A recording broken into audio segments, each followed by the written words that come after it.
Hey guys, Jake Blow here, the Habitat Pro. We're burning off 6 acres by myself with no water source.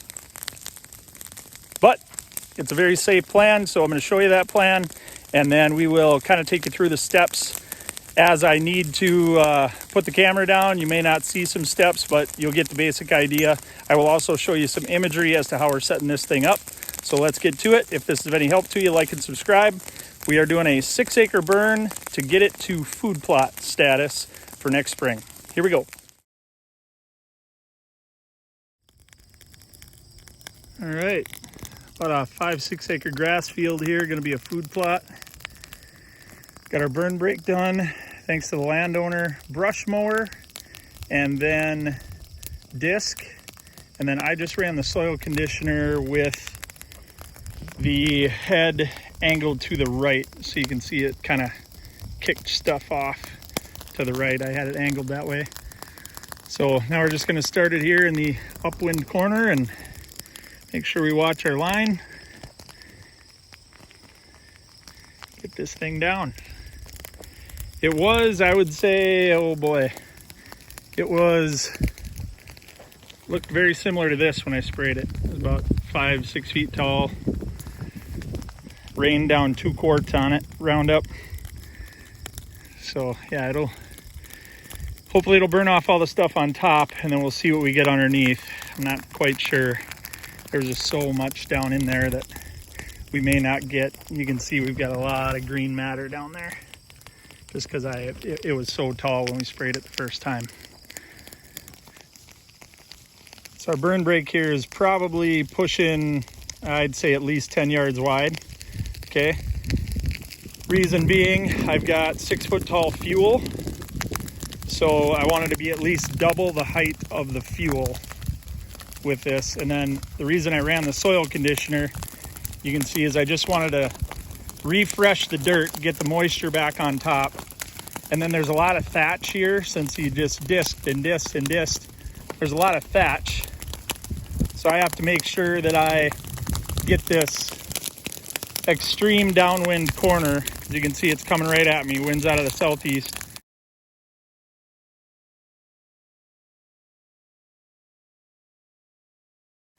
So I had to get this downwind corner black lined as well as burn braked. Okay, so I want to get this to stop up here in the corner, and I started it on the uphill side. I don't know if you guys can see the slope.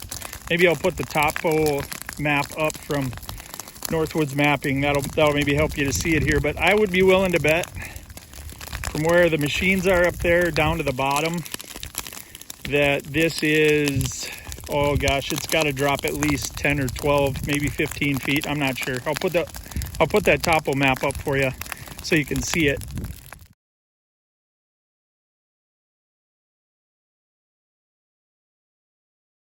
But you can see how nice of a job this is doing now, and that's the idea. Is as soon as you refresh or put down, if you get it down to dirt and you mash it with the tires, see that? So if you mash it with the tires, that takes a lot of air out of the fuel, okay? And then I also spit all of the thatch off away from the fire. So ideally, your fire just stops right at your burn break. And this would be the same concept if you were going to spray a wet line. You'd light it right at the wet line and let it creep. So you can see how slow it's creeping down the hill. So I will continue. I'm not going to light down here yet, even though it looks like that's the back burn. I don't want a rager coming up the hill until I get the whole top uphill side of this black lined. So that's what I'm going to do now. All right, we got it going pretty good here. A lot of guys might think or say, hey Jake, you're stupid, you're crazy, 6 acres by yourself. You do have to over prepare, right? The burn break has got to be way wider than you think it should be.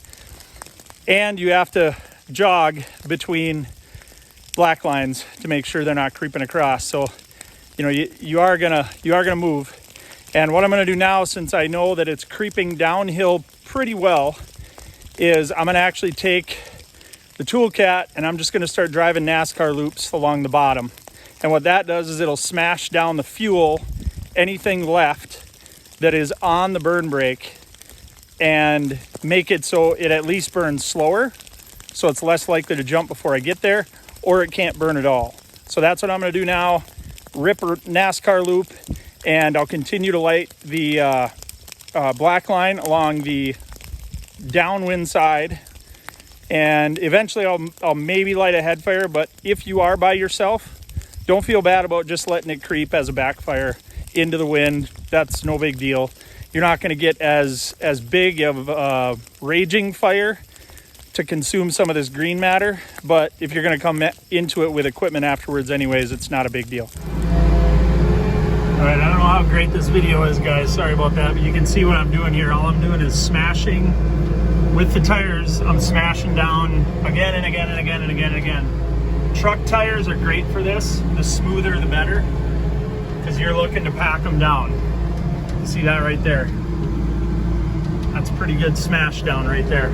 So I just want there to be very little air in the fuel, if there's any fuel on the racetrack, right? So you can see right here, it's all mud that I just churned up. And that's my thatch pile that you can see with the soil conditioner. I kicked it off to one side. And this is all gonna be food plot, so we're not gonna, that won't be left like that, but you can see that, look what that soil conditioner did. Man, these things are awesome. Popped up a big old chest-sized boulder. So all I'm doing here, geez, I'll cut this video, guys. I know this ain't fun to watch. I'm probably gonna throw up on the TV. So all I'm trying to do here, though, is smash it all down. You can see that I've done a few racetracks right now. Really smash it down and go slow when there is a lot of thatch, like right there in that low spot where the soil conditioner dumped some stuff. And this was all done previously as well. This was, landowner did it, I'm gonna say inside of a week ago. But then when I got here, I noticed some of it was dry, some of it was fluffy, so I wanted to really make sure that I refreshed it, got the moisture up to the top, and then I can run this thing by myself. All right, what I'm gonna do now is start to light the head fires along these edges. So I'm gonna try to make my loop complete. All right, burn brake here. What you can see right now is we have connected, except for right here. And if that is not connected, it's not going to connect until it gets downrange a little bit. Because you can see it's some reed canary, and it just didn't die very well. A lot of moisture underneath there. So hopefully those two will connect, because that's all I'm trying to do here is connect the black lines along here.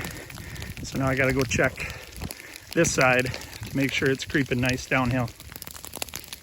All right, we are black all the way to here. And this is what a backing fire should look like. I've got, I don't know, maybe a 5 or 6 mile an hour wind, and that's probably gonna die here pretty quick. So I gotta really get this flame going. So I'm gonna keep lighting it here along this edge. But we're on the uphill side, got the burn brake all the way around.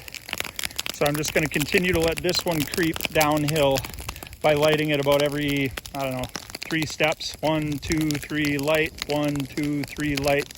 And what I usually do once I know the burn brake is effective, you can see this, almost all of this stopped. I'll show you a spot where you have to, the reason you want more humans oftentimes isn't because you do a crappier burn brake with more humans and just say, we'll get it. The reason more humans is good is because you can patrol stuff like this, stuff that's gonna creep across if we get a breeze. This one you can see is gonna probably die out in that hole or when it hits the tire track. But you can see I'm already connected on the black line, so some of you guys that have done fires before are going, dude, put it out, move on. Yes, you're correct. So it's not helping me, so why let it go? So now I'm gonna move on over here. I'll light this one about another 40 yards or so and watch this mess right here. I've got a pretty good burn brake where the tire track and the soil conditioner went, but you can see here what's going on. I just want to keep this thing running. So that's what that looks like when you're done doing a few laps. And that tool cat, I think, is, what are those, like 5,500 pounds or something? So you can see that's pretty solid.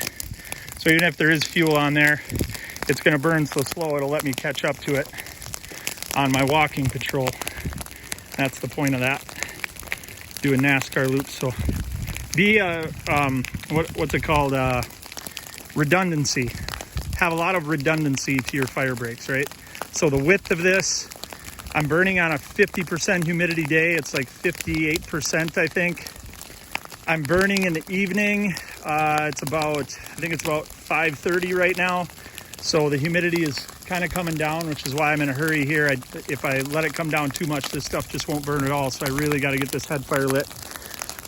But then we got the width of it. We refreshed the moisture, brought the moisture to the top. We're smashing down our tire tracks. So that's a double. You know, we got a burn brake on the right track and a burn brake on the left track. And then of course we mowed this, and the guys that do CRP are scalping it with a 0-turn mower. Typically they come in with a brush mower first, and then they come in with a 0-turn that's blowing it to the side and just scalp and scalp and scalp and scalp and get it down to almost nothing. And then they're doing their wet line and burning right on the wet line, and then coming back. Usually they have a patrol coming behind the start of the fire, and they put out the burn brake. So like this is all connected, and there's no use in letting this go right now. So if you were the water guy, you would put this out, because it's not helping you at all. All it is another fire that could creep across the burn brake, and you don't need it. So since you already have a 10-foot black line, just put it out and move on up the line here, so that we can get this all black lined all the way around and NASCAR this thing, and then light the head fire and be done with it. That's what you kind of want to do, because the only time you actually know the conditions is not when you check the weather report, right? The only time you actually know the conditions is when you're on site. When you start the fire, it creates its own weather. And like what's going to happen here, and probably you can see the sun when that's I've got about a half an hour, I believe. Okay, so what's going to happen is the wind's going to start dropping toward the lower elevation. Thermals are going to drop down here towards the ironwood and maple wood line, and I'm going to actually end up with a head fire roaring downhill, even though the wind says southeast, should be going that way up the hill like it was when I got here. That's going to change, and the wind on the weather app on your phone is still going to say it's a southeast wind, but it's not in this particular microclimate because of the elevation we have and what time of day it is. All right, gonna explain what I'm doing here because I don't have time. I gotta light this head fire. So this fire right here, I'm gonna leave it because there's a lot of spots to put out and I'm all by myself. I could take the machine and just drive it down, but I need to light the head fire, okay? What I did to make sure that that wasn't dangerous is I went right into here and I stuck my torch right underneath that stuff in the green stuff and made sure it would not burn. I just let the torch burn for 10 seconds right there, and it just would not hold a flame. So I know even if this does get there, it's either not gonna burn, it's gonna put it out, or it's gonna be so slow. And then of course over there, tree farm, they've got it all mowed down to nothing. So I gotta light the head fire, so that's what I'm gonna do. See, I need to meet up way over there. And the landowners were nice enough to go right through the mush right here. I don't know if you can see how soft that is. The tool cat almost buried. I had to put it in work mode, all four, just to get it to go. And you can see they mucked up if you know you got a low area, just run back and forth and smash it in, and you'll have wet fuel, because now that's my wet line. So I'm gonna go right over there and light it, and then go right along the wood edge, and then I'll come back over here and check on this. Almost there, guys. Show you the last few action shots here. I guess I never did tell you where I light it. I love finding a grass fire that's got some orchard grass, some clump style grasses. You get way down in there and you get that clump to go down in there where there's a lot of air. If you light the top, a lot of times it won't carry.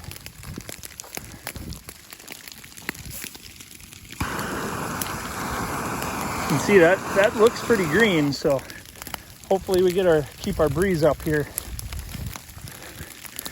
You know it's getting to be nighttime because the mosquitoes sure are chowing me.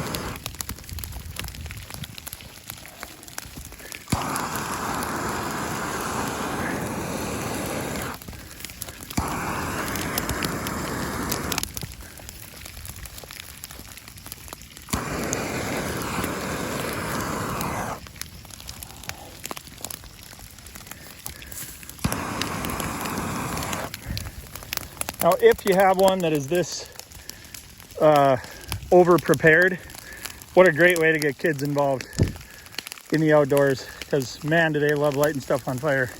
And when it's something like this, very low risk. I mean, we've even toyed around with, hey Dad, can we do marshmallows when we light the head fire? Well, I guess. We've never pulled the trigger because we're not thinking of it until we get the thing burning. But you know, you get this thing connected and you're like, okay, head fire's burning. Now what? Now we're kind of relaxing. We should have marshmallows. That's the way boys think anyway. Mine always thinking with their stomachs.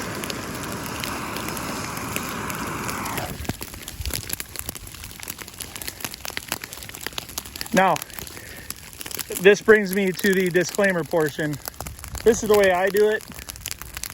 If you're not comfortable with this, don't do it. Oh, mousy. Run away. If you're not comfortable with this, don't do it. If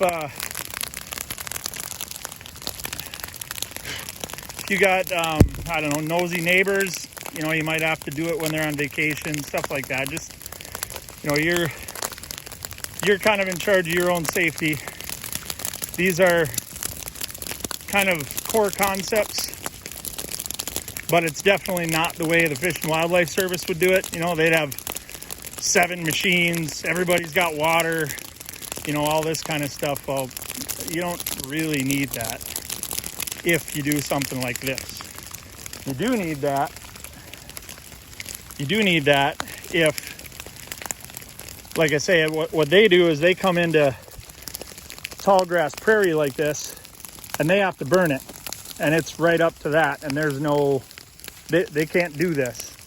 CRP contracts, you can't do this. You can't flip the dirt over.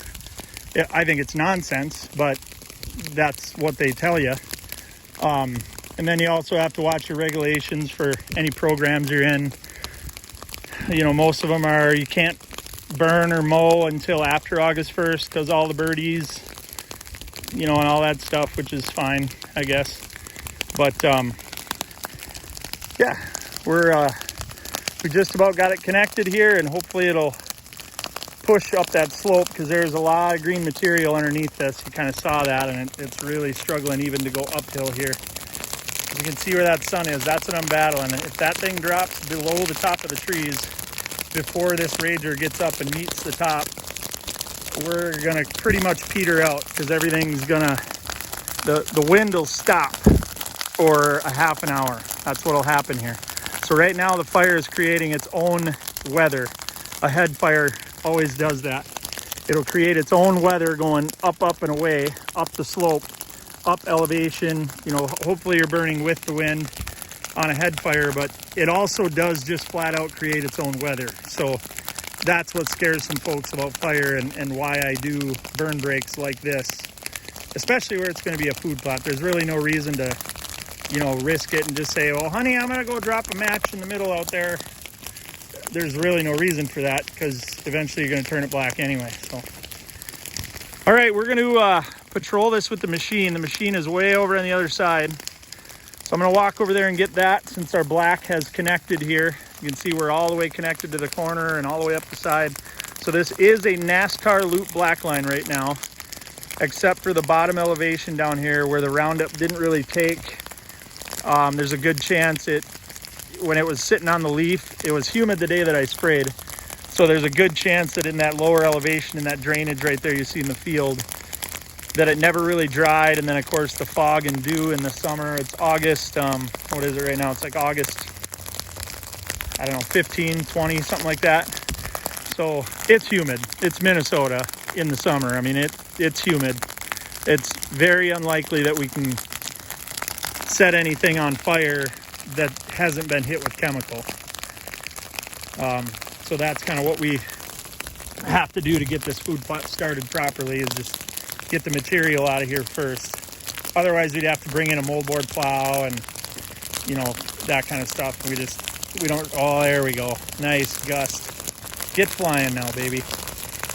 Get flying. You can see that creating its own weather. Little tornado there. The fun ones are when the fires meet out in the middle. Oftentimes you can't see that. But yeah, run away, Toady. You don't want to be in there anymore. All right, that is the head fire moving away from us. Kind of dying out in a lot of spots, so it's just what it is. You can see underneath. Big reason why we got moss everywhere under here. So I don't think this field has breathed in quite some time since it was set over to hay. So right there in the lower elevations, that's where we really didn't get a great kill. But it did move through pretty good here when the wind picked up. Got after it. I wouldn't have buried a skid steer today. Probably could have got over here an hour earlier and maybe she would have ate up all of this stuff. You can see we got the elevation here, and a lot of you guys know I am all about elevation with bedding. And this was tall grass, and it is August, so it was decent cover. So what's cool about having native grass habitat is you get to see where deer like to bed. Look at that. Matted down, cool season, perennial grass right in the middle. Laying down here inside of 4 foot tall grass. They can see the corner. Yotes and people walking down there. You can see to that corner. Yotes and people walking over there. The house is back there behind them with about I'm gonna say a 10-foot drop and a septic mound right there as well. So this is it. That's why I preach know your elevation, guys. Get your elevation map. It is so important. Boy, look at that trail. Just pounded down. Straight out the same elevation. It's just comical. If you pay attention to what deer do, you do not need YouTube channels. Yeah, love it. Look at this other one right here. This is their deer trail. Also pounded down. Visible after the fire.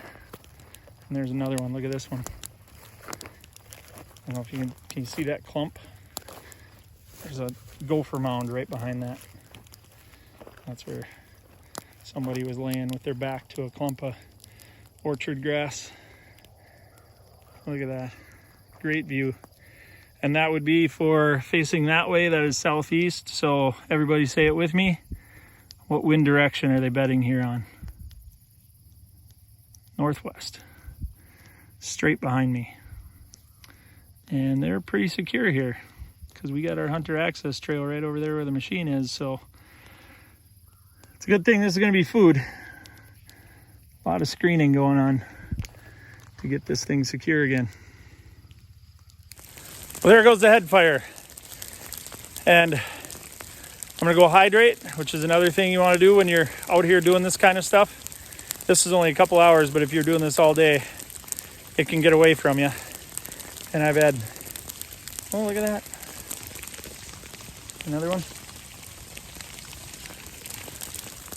They're like, where did my home go? Sorry, bud. It'll be back pretty soon. There's a lot of orchard grass there. You can see the clumps. Still trying. So, oh, look at that. Look at that weather over there where the flames are meeting. Hey, this is Jake Will, the Habitat Pro. If this is of any help to you guys, please like and subscribe. It really helps us out. It's painless for you. Turn the notifications off if you want. That's what I would do. That's what I have all my subscriptions set at. I don't want notifications. But I know the guys that have helped me out, and those are the guys that I subscribe to. So it's painless. Just hit that subscribe, hit the thumbs up button, and move on with your day. This is Jake Will, the Habitat Pro. We are in northern Minnesota, today in central Minnesota. Get out and enjoy creation, guys. Good luck this season, and God bless.